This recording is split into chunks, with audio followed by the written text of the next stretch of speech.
Why are there wars? Why do babies die? Why do earthquakes wipe out the entire cities? Why do people die? Why are there natural disasters? When we look at the world and all its pain, we often ask, where is God? When people quiz life and fail to understand what happened from the beginning, they either drift to become atheists or agnostic.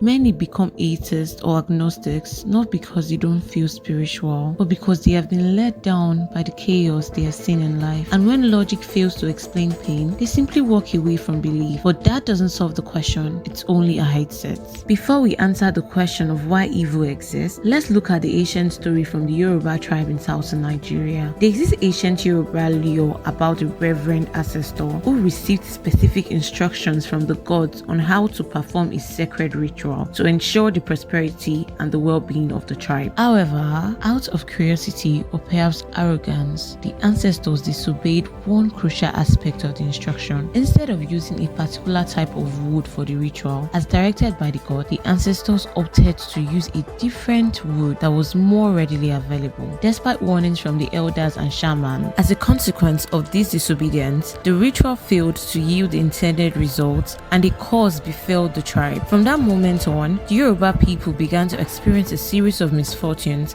and hardship, including crop failures, sickness, and conflict within the community. Despite efforts to rectify the mistake and appease the gods through subsequent rituals and sacrifices, the curse persisted, becoming deeply ingrained in the fabric of the Yoruba society. Generations later, the consequences of the ancestors' disobedience continue to manifest in various forms as societal dysfunction and adversities. Now, let's assume this lore was true. Would the Yoruba people in the generation to come be fair to blame the misfortune of their crops and health on the gods? Certainly not. The revered ancestor who deviated from the instruction was the one who subjected the entire tribe to suffering. This is similar to the story of the earth. Adam was given charge of the earth. He even named the animals. But then, he left God's plan and took with him the whole of creation into rebellion. Apostle Paul would put it this way: for against its will, the universe itself has had to endure the empty futility resulting from the consequences of human sin. All creation longs for the freedom from its slavery to decay and to experience. To this day, we are aware of the universal agony and groaning of creation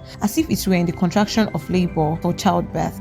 So evil exists in the world because man who was given charge of creation veered away from the plan. This veering away from the original plan is what we refer to as sin. Natural disasters are man-made, famines and fire outbreaks are man-made, evil in the world is man-made. You might ask, what is the way out? This is where the story gets interesting. The way out is not world peace for all. It is not human rights. It is not savvy technological innovation. In fact, as we experience more advancement in technology and science, this tool in the hands of the same evil man will further bring chaos to man and the earth. Who created nuclear bomb? God? Of course not.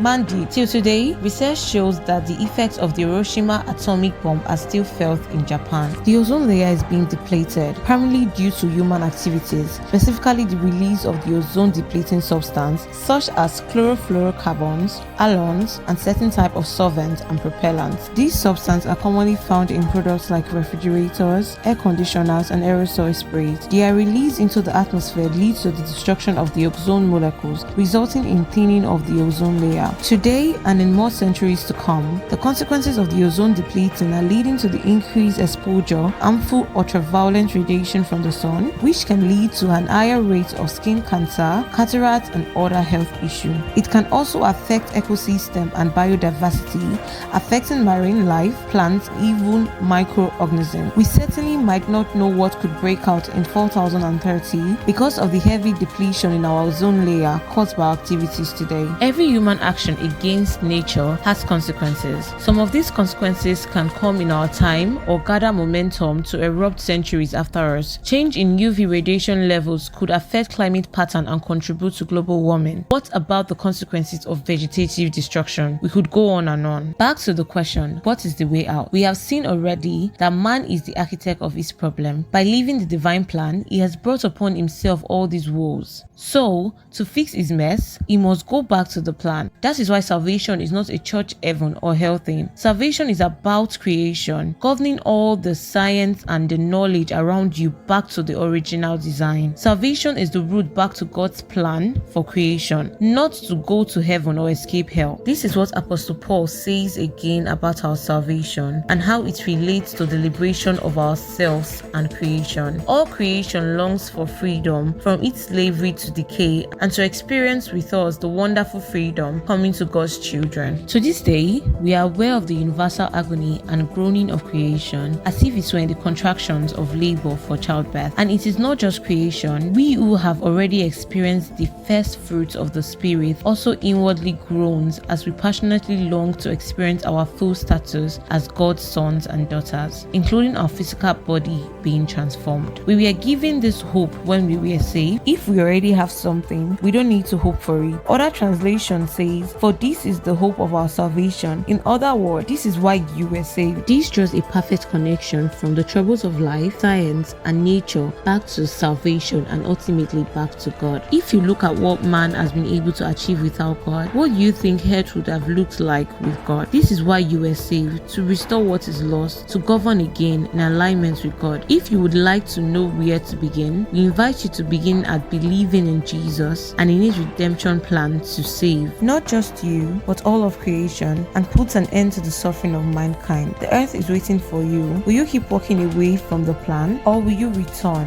Like this video if it spoke to your spirit. Share it with someone who is asking, why do bad things happen? Subscribe for more deep truth where faith, life, and meaning intersect.